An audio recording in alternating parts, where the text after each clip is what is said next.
আসসালামু আলাইকুম। প্রথমেই জানিয়ে দিব আমাদের হাতে পাওয়া সর্বশেষ আপডেটগুলো। ট্রাম্পের ওপর হামলা যে প্রভাব পড়তে পারে মার্কিন নির্বাচনে। চীন রাশিয়াকে যে বার্তা দিলেন ইরানের প্রেসিডেন্ট। এদিকে খান ইউনিসে ইসরায়েলি বিমান হামলায় ৩ শতাধিক হতাহত। নেতানিয়াহুর পদত্যাগ চান ৭২ ভাগ ইসরায়েলি। এবং সর্বশেষ, গুলিবিদ্ধ ট্রাম্প বাইডেনকেই দায়ী করছেন সমর্থকরা। এতক্ষণ শুনছিলেন সংবাদ শিরোনাম, এখন বিস্তারিত।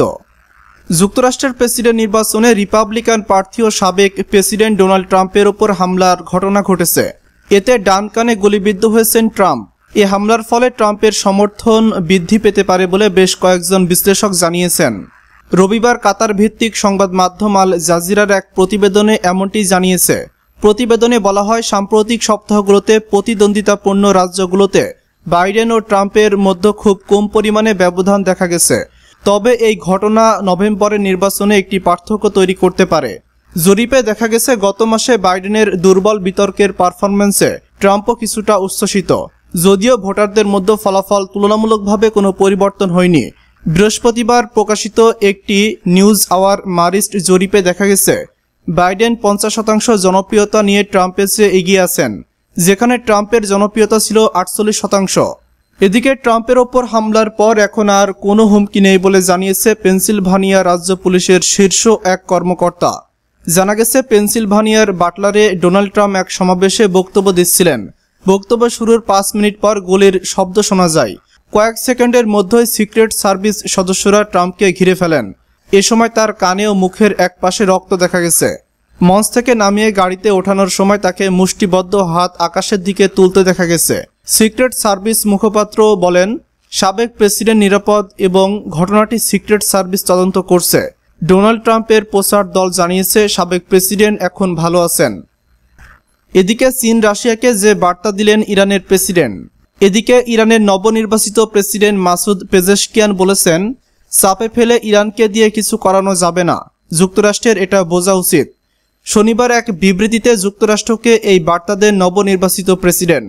নতুন বিশ্বকে আমার বার্তা শিরোনামে প্রকাশিত এক বিবৃতিতে মাসুদ পেজেশকিয়ান বলেন, আবারও সবাইকে বলছে, ইরান চাপে পড়ে কিছু করে না, করবেও না, এবং ইরান সরকারের প্রতিরক্ষা কৌশলে পরমাণু অস্ত্র অন্তর্ভুক্ত নয়।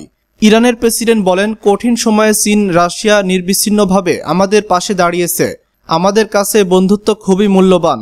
তিনি বলেন, রাশিয়া ইরানের মূল্যবান কৌশলগত মিত্র ও প্রতিবেশী। আমরা প্রশাসন আমাদের এই সহযোগিতা সম্পর্কে আরও সম্প্রসারণ ও উন্নয়নের প্রতিশ্রুতিবদ্ধ থাকবে। তবে ইউক্রেন যুদ্ধ বন্ধে আন্তর্জাতিক অঙ্গন থেকে যেসব উদ্যোগ গ্রহণ করা হচ্ছে, তেহরান তাতে সক্রিয়ভাবে সমর্থন দিয়ে যাবে। বিবৃতিতে তিনি প্রতিবেশী দেশগুলোর সঙ্গে সম্পর্কের উন্নয়ন এবং ইউরোপীয় দেশগুলোর সঙ্গে সম্পর্ক স্থাপনের ইচ্ছা প্রকাশ করেছেন। তবে তিনি নির্বাচনী প্রতিশ্রুতি পূরণে কতটা সক্ষম হবেন তা নিয়ে অনেক ইরানি সন্দিহান, কারণ ইরানের সর্বসময় ক্ষমতার অধিকারী প্রেসিডেন্ট নন। দেশটির সর্বোচ্চ নেতা আয়াতুল্লাহ আলী খামেনি। ৬৯ বছর বয়সী মাসুদ পেজেশকিয়ান একজন হার্ট সার্জন। সংস্কারপন্থী হিসাবে পরিচিত মাসুদ পেজেশকিয়ান ৫ জুলাই দ্বিতীয় দফা ভোটে কঠোর রক্ষণশীল সাইদ জালিলকে হারিয়ে ইরানের নতুন প্রেসিডেন্ট নির্বাচিত হন। এদিকে খান ইউনিসে ইসরায়েলি বিমান হামলায় ৩ শতাধিক হতাহত। অধিকৃত গাজার পশ্চিম খান ইউনিসে আল মাওয়াসি এলাকায় এক শিবিরে মুহুর্মুহু বিমান হামলা চালিয়েছে ইসরায়েলি বাহিনী। এতে অন্তত ৭১ জন ফিলিস্তিনি নিহত এবং ২৭৯ জন আহত হয়েছেন। শনিবার গাজার স্বাস্থ্য বিভাগ সূত্রের বরাত দিয়ে আল জাজিরা এই তথ্য জানিয়েছে। হামাস ও গাজার সরকারি মিডিয়া অফিসও পৃথক বিবৃতিতে শনিবার দুপুরে এই হামলার বিষয়টি নিশ্চিত করেছে। বিবৃতিতে বলা হয়েছে, খান ইউনিসের আল মাওয়াসি এলাকায় ইসরায়েলি বিমান হামলায় বেসামরিক প্রতিরক্ষা কর্মী সহ ৩ শতাধিক ফিলিস্তিনি হতাহত হয়েছেন। ঘটনাস্থলে থাকা আল জাজিরার সংবাদকর্মীদের মতে, ইসরায়েলি যুদ্ধবিমান আল নুস গোলা চত্বরের কাছে ফিলিস্তিনিদের দিকে ৫টি ক্ষেপণাস্ত্র নিক্ষেপ করেছে। আল মাওয়াসি তাঁবুগুলো এবং একটি পানি বন্টন ইউনিটের কাছে ক্ষেপণাস্ত্রগুলো আঘাত হানে, যার ফলে বিপুল সংখ্যক মানুষ হতাহত হন। তাৎক্ষণিকভাবে আহতদের উদ্ধার করে কাছের হাসপাতালে নিয়ে যাওয়া হচ্ছে বলে জানিয়েছে সংবাদ মাধ্যমটি। গাজার বেসামরিক প্রতিরক্ষা মুখপাত্র আল জাজিরা বলেছে, হামলার লক্ষ্যবস্তুতে পরিণত করা এলাকাটিতে ইসরায়েলি বাহিনী তথাকথিত নিরাপদ অঞ্চল হিসাবে মনোনীত করেছিল। হামাস পরিচালিত গাজার সরকারি মিডিয়া অফিসের এক বিবৃতিতে বলা হয়েছে, খান ইউনিসের শিবিরে তাঁবু ক্যাম্প লক্ষ্য করে বোমাবর্ষণ করে ইসরায়েলি দখলদার বাহিনী একটি বড় গণহত্যা চালিয়েছে। ভয়াবহ এই গণহত্যা সিভিল ইমার্জেন্সি সার্ভিসদের সদস্যসহ ৩ শতাধিক মানুষ নিহত ও আহত হয়েছে। এদিকে নেতানিয়াহুর পদত্যাগ চান ৭২ ভাগ ইসরায়েলি। প্রধানমন্ত্রী বেনিয়ামিন নেতানিয়াহুর পদত্যাগ করা উচিত বলে মনে করেন ৭২ ভাগ ইসরায়েলি। ৭ অক্টোবর ব্যর্থতার জেরে তার পদত্যাগ করা উচিত। শনিবার টাইমস অফ ইসরায়েলের এক প্রতিবেদনে তথ্য জানানো হয়েছে। প্রতিবেদনে বলা হয়েছে ৭২% ইসরায়েলি মনে করেন ৭ অক্টোবরের ব্যর্থতার জন্য প্রধানমন্ত্রী নেতানিয়াহুকে পদত্যাগ করতে হবে।